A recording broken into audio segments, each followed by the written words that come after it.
Kami saat ini juga sudah terhubung pemirsa dengan Kabid Humas Polda Lampung, Kombes Pol Zahwani. Selamat siang. Ya, selamat siang, Mbak. Pak Zahwani. Ya, Ya, Pak Zahwani, Mbak? apakah sudah berkoordinasi dengan Polda Metro Jaya mengenai identitas dari pelaku ini, Pak? Ya, yang pertama-tama kita turut prihatin ya adanya peristiwa penembakan yang terjadi di kantor Majelis Ulama Indonesia di Jakarta, yang mana kejadian ini terjadi tadi sekitar pukul 11 waktu Indonesia bagian Barat pada tanggal 2 Mei 2023, yang mengakibatkan daripada data identitas pelaku ini ya tentunya kami selalu berkoordinasi Polda Metro Jaya dan Polda Lampung. Respon cepat yang kami lakukan saat ini adalah dari Direktorat Reserse Kriminal Umum dan juga dari Polres Pesawaran telah melakukan database yang kami dapatkan informasi dari data-data tersebut, yaitu yang patut diduga sebagai pelaku adalah tertera di situ adalah atas nama Mustafa. Kemudian dari nomor induk kependudukan dan juga dari data identitas yang ada, kalau memang ini benar adalah pelaku yang diduga, memang dari catatan-catatan ini ya sempat ada beberapa file daripada kasus dari catatan kepolisian yang kami dapat. Jadi tentunya kami akan melakukan pendalaman di sini dari data informasi yang ada. Memang di sini ada tertera kasus yang pernah dilakukan, yaitu adalah pelaku Mustafa ini adalah pelaku daripada pengerusakan di salah satu fasilitas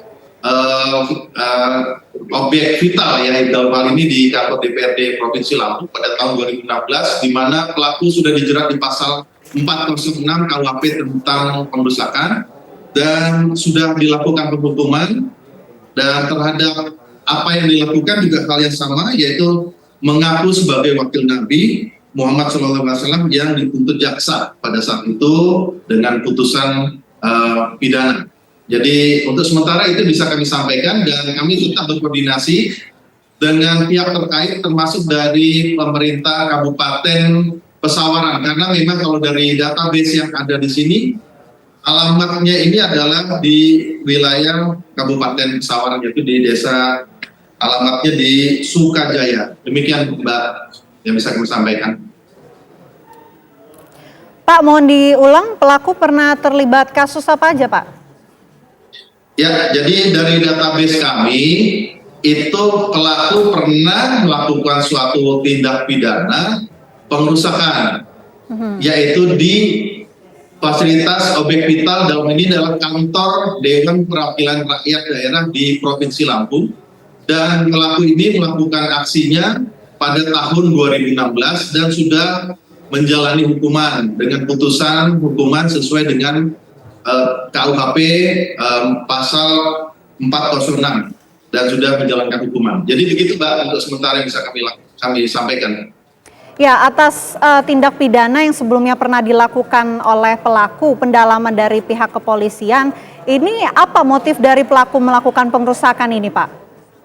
Tadi saya katakan bahwa tersangka ini atau terpidana ini mengakui dirinya adalah sebagai wakil dari Nabi Muhammad SAW. Sehingga dengan cara itu pula dia untuk melakukan aksi yang sama seperti yang terjadi di wilayah ataupun yang terjadi baru saja di MUI. Selalu mengakuinya seperti itu. Demikian, Mbak. Apakah kejadian pengerusakan pada tahun 2016 ini ada korban, Pak, pada saat itu? Ya, untuk sementara kami masih mendalami dari data base track record itu saja dulu, Mbak. Bagaimana proses daripada kejadiannya sebenarnya, tentu karena untuk kecepatan informasi kami hanya itu yang kami sampaikan. Artinya kalau memang database ini adalah sesuai dengan data yang disampaikan atas nama tersebut, terduga pelaku ini adalah data yang kami dapatkan seperti itu. Sementara itu, Mbak. Ya, sudah ada komunikasi dengan Polda Metro Jaya, Pak? Proses ini sedang berjalan, makanya kami katakan tadi dengan data-data yang ada ini, kami berkoordinasi untuk melakukan cross check yang ada. Dan data yang ada ini tentunya kami akan melakukan pengecekan secara betul-betul data itu secara detail, artinya bagaimana peristiwa itu terjadi, bagaimana prosesnya dan sebagainya. Ini sedang berjalan karena kan kejadian ini kan baru 1 atau 2 jam yang lalu. Tentunya kami membutuhkan proses untuk pendalaman guna terangnya suatu permasalahan atau kasus ini yang terjadi. Mohon waktu dan tentunya kami sedang bekerja. Demikian, Mbak. Oke Pak, apakah petugas kepolisian ini akan melakukan penelusuran terhadap rumah pelaku? Ya, betul sekali. Sebagaimana konsep ataupun cara bekerja kami itu adalah presisi. Tentunya kami memprediksi setiap kejadian yang ada dan tentu kami respon cepat. Nah, inilah salah satu bentuk respon cepat dan transparansi berkeadilan. Inilah yang kami harus jelaskan kepada publik apa yang kami lakukan. Sinergitas yang kami lakukan antar Polda Metro Jaya dan Polda Lampung dan juga Polres jajaran. Demikian, Mbak. Ya, selanjutnya selain melakukan penelusuran, apa yang akan dilakukan oleh Polda Lampung, Pak Pandra?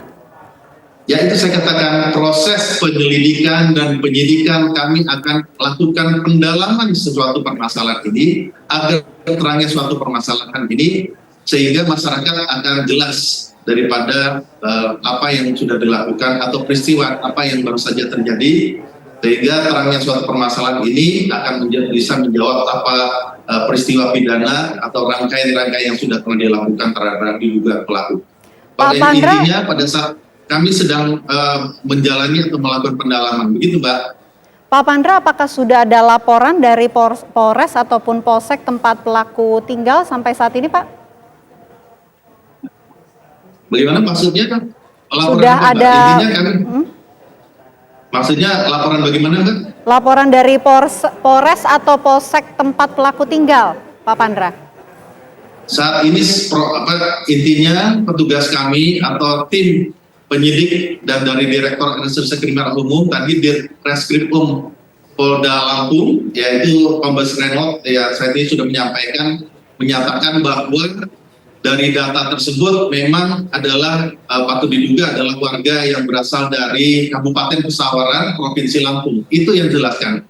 Dan saat ini dari tim TK 308 dan juga dari Polres Pesawaran tengah melakukan upaya-upaya penyidikan terhadap kasus ini yang sedang atau baru saja terjadi. Demikian, Mbak. Ya, terakhir Pak, apa yang bisa disampaikan oleh Polda Lampung terkait kasus ini, Pak? Ya, baik. Jadi ini yang saya katakan tadi, tentu Polri dalam melakukan upaya perlindungan, pengayoman, dan pelayanan kepada masyarakat tentu dibutuhkan kerjasama yang baik. Kerjasama Polri dengan dukungan masyarakat ini tidak terlepas melakukan pemeliharaan keamanan ketertiban. Sekali lagi, apabila melihat kemudian Anda juga mengetahui ada seseorang yang patut diduga, segera laporkan kepada pihak kepolisian terdekat. Sekali lagi, sekecil apapun informasi yang kami terima sangat berguna bagi Polri untuk melakukan penyelidikan sehingga tidak terjadi lagi hal-hal yang kita tidak inginkan. Sekali lagi, kerjasama dari semua pihak sangat kami harapkan. Mungkin itu, Mbak. Oke, baik. Terima kasih Kabid Humas Polda Lampung, Kombes Pol Zahwani Pandra Rashid Arsyad atas informasinya. Terima kasih, Pak. Selamat sore. Ya, pemirsa Breaking News TV One harus jeda terlebih dahulu. Kami kembali sesaat lagi.